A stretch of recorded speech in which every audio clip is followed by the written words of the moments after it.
That night Urenma visited the Water Kingdom to ask their permission to marry Obinze. The condition is grave, my lords.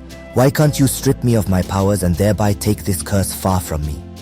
You are the first princess of the gods to dwell amongst men, and as it is, you will be the first princess of the gods to marry a mortal man. The bars must be set so high, so other younger princesses will not follow your example. If you truly love your man as you claim, accept our condition and leave. A life awaits you in the land of men, said the head of the elders gods. Urenma knelt down and declared, I accept your condition. I agree to never use my power as a princess of the gods under any condition while married to a mortal man. All the elder gods, the 20 of them, stood up and declared, You can marry the mortal whom you love and bear him children. You have our permission. Urenma stood to her feet and fled the scene. She had no time for pleasantries. She wanted to return immediately and begin her wedding plans. When she woke up on her mat from her journey to the river world, she was overjoyed. She wanted to dash out immediately to Obinze's house to break the news that she would after all be getting married to him. But then she remembered that it was too early. If someone or anything attacked her on her way, she would not want to use her powers. She wanted to learn to live without making use of her powers. Life without making use of her powers would be strange, and she wanted to get a hang of it. So she waited till dawn. Before she told her parents, she dashed down to Obinze's house and broke the news to him. Obinze didn't care what Urenma traded with the gods to get their permission for them to marry. He was getting married to the woman of his love, and that was what matters. A few weeks later, their wedding was announced, and on the wedding day, many people came to celebrate with them. Okike and Ongbankwo slaughtered cows and prepared foods. Obinze, who had become wealthy as well, slaughtered cows and made sumptuous meals for his guest. The display of the wealth in the wedding and the kind of personalities who graced their wedding had not been seen before. Long after the wedding, tales of it still resonated in Uka and the lands around it. Not so long after their wedding, Obinze and Urenma had 2 children, a boy and a girl. They were a happy home and the envy of many people. They had everything they needed and much more. However, about 6 years into their marriage, Obinze's wealth began to diminish. His land stopped yielding seeds abundantly. His cows, sheep, goats and chicken began to die like those of the others, and Obinze could not explain why. When that had become a major source of worry to him, one night Urenma, seeing how troubled he had become, woke him up from sleep and explained it all to him. All your wealth came from me as a princess of the gods, but since I chose my love for you over my princess position in the river world, we have to now live like ordinary people. The gods are slowly taking everything from us which came as a result of my position. I still have my power, but I cannot use it to reverse this current trend. The gods are testing me to see if I will break the deal I made with them. Having understood the situation, Obinze promised Urenma that he would work harder to keep their wealth from completely diminishing.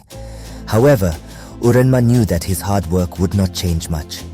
A few more years down the line, Obinze lost all his wealth and became as poor as he was before he met Urenma.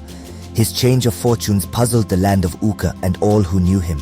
Things got so bad that Urenma had to be going to her parents, who were still rich, to get what they would eat, and that was their saving grace. Okike did as much as he could to save his daughter, son-in-law and their children from starving to death. Though Okike went from one oracle to another to find out why his son-in-law suddenly fell into abject poverty, the truth was hidden from the oracles.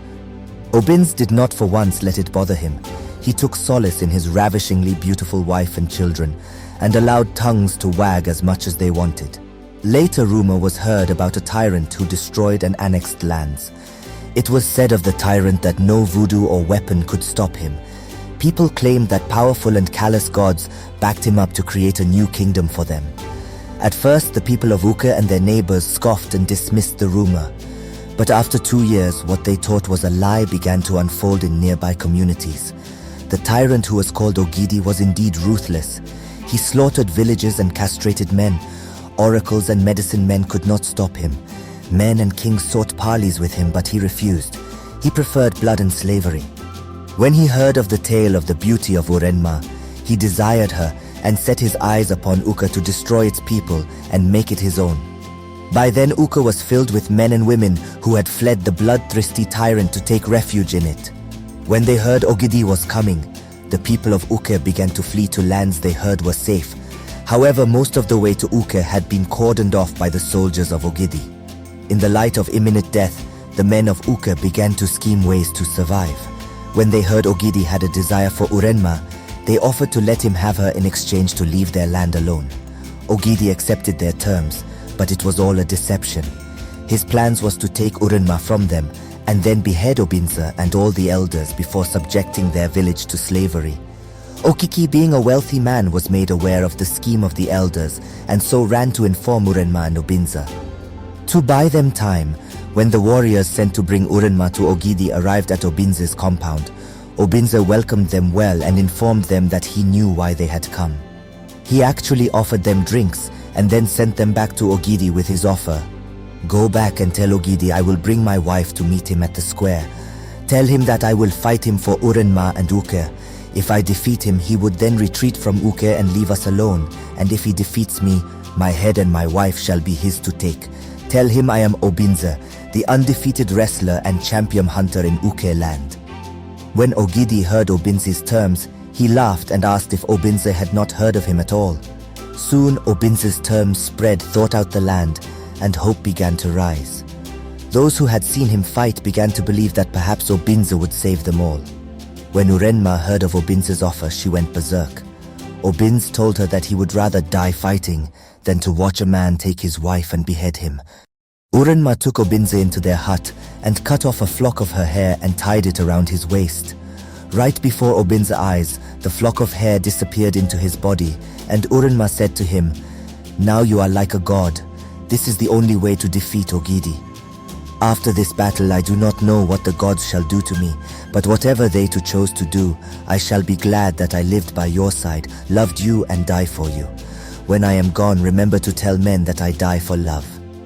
Having begun to use her power, Urenma raised a pillar of cloud around her parents and 2 children. Her parents were stunned to see what their daughter could do. They couldn't say a word. It was as if the power of speech were taken away from them. She drew close and whispered to her parents, "Now you know who I am. I am of the gods." After she had put her parents and children in the protective pillar, she called Obinze and announced, "I have hidden my identity for long. Now Uke and those who seek her downfall shall know who I am. I am one of the gods. I will fight by your side, my love."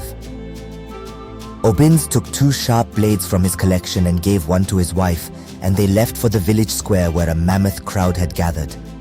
Obinze and Urenma did not walk like lovers into the square. No, they ran like warriors, and when they entered the village square, they raised a battle cry. Ogidi and his army were expecting a frightened man and his beautiful wife, but what met him was way beyond all he had witnessed in all the lands he had conquered. Some of Ogidi's warriors who stood at the entrance to the village square were the first to taste the venom of the couple. Obinze and Urenma took their heads with some swift movement of their blades never seen before. When Obinze ran into the square, he raised one of the heads he had chopped off and yelled, "War!" and made for Ogidi. There was no negotiation to it or pleading. Ogidi had brought war to Uke. A man and his wife would make sure he got exactly that. It was 2 against an army of seasoned warriors, but one of the 2 was a pure goddess and the other one an adopted god. Ogidi's warmen rallied around him to form a shield, but Obinze moved like the wind. Men saw heads falling off but did not see who was beheading them. Urenma had since gone into her spiritual nature. Machetes were moving everywhere but no one saw her. Only her cry for blood was heard. In the light of what they saw, the men and women of Uke took arms and joined the battle. When those who were hiding in the forests and bushes heard of what was happening at the village square, they took arms and ran into the battle. Even men in neighboring towns joined the battle when they heard Obinze and his army was prevailing. Even though Ogidi was overwhelmed by what he saw and was losing his men rapidly to a growing army of men and women led by a local hunter and his wife, he made a stand.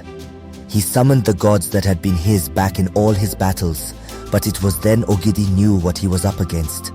Urenma left her spirit nature and appeared in the flesh and took stand by her husband and made a grand stand against Ogidi and the 12 gods he had summoned. When the battle was over, Urenma had the 12 gods bound in chains and dragged them to Nwangala River and sunk them into it as a gift to the chief gods who had their kingdom in the river. Ogidi on his part was no match for Obinze. Obinze killed him in the most gruesome manner, taking off his arms and legs until all that was left was his trunk and head, and finally he lumped it off with a shout of victory. After he had killed Ogidi, he ran to meet Urenma at the river. He was afraid that perhaps the river gods had made good their threat and afflicted her with a curse. Thankfully, she was fine. Obinze and Urenma's fame went far to lands they would never get to know. They became living legends, and men called on Obinze to become the ruler of Uka and the other lands around, having defended them in their time of great distress. It also became common knowledge that Urenma was a child of the gods. Men quickly contrived stories that Nwangala River had refused to take her back when she was born, because the gods knew she would stand by her husband to defend the land. No one had remembered the curse of the gods against the children of the gods who defiled the call of the gods to return home. Obinze and his wife every day waited for the worst to happen. They knew Urenma had broken her deal with the gods and so would be punished. When the wait for the wrath of the gods to unleashed became interminable, Urenma and Obinze carried on with their lives. Once again, Obinze began to prosper, though Urenma did not use her power again to their advantage. He did not know what to put his prosperity to. People did not just bless him with gifts. His land began to produce abundantly again, and his cows, goats, sheep and chickens began to increase. Then after Obinze had accepted to become the chief of Uka and the lands around it, Urenma woke up one morning feeling sick. Obinze feared for the worst. He knew something was wrong. A goddess should not be sick. Quickly, Obinze began to look for help amongst medicine men. All the portions they were given failed, and Urenma's condition worsened. One day, when a medicine man arrived to administer treatment to her, she became overwhelmed with the urge to kill and tore the medicine man apart. Like a beast of the field, she ripped him to pieces. Though she regained herself after that, Obinze felt he had lost his wife and began to cry morning, night and day. With time, Urenma began to grow furs like a wild beast, and her nails began to transform to talons. She still spoke like a human being and went about her domestic chores, but she feared that someday she might turn on her family members and devour them. So she called Obinze and asked him to behead her and take it to Nwangala River. But the problem was that Obinze could not do it. He still had hope that the gods would have mercy and reverse the curse. One night, Urenma was overcome by a desire to devour human flesh, so she attacked Obinze. Obinze survived only because he still had the flock of her hair in him. While Obinze held her down and was bleeding all over from her attack, she pleaded with him to take off her head. Seeing there was no other way to help her, Obinze drew his machete and with a heart-wrenching cry beheaded her. That night he took her head down to Nwangala River and ended her misery. Urenma's body was given a celebratory burial. After her burial, having lost his grandmother over the years, Obinze took his 2 children to Urenma's parents and set out to find a strong medinsman that would help him cross over into the river world to demand that the river god should return his wife to him, or he will fight them to get her back.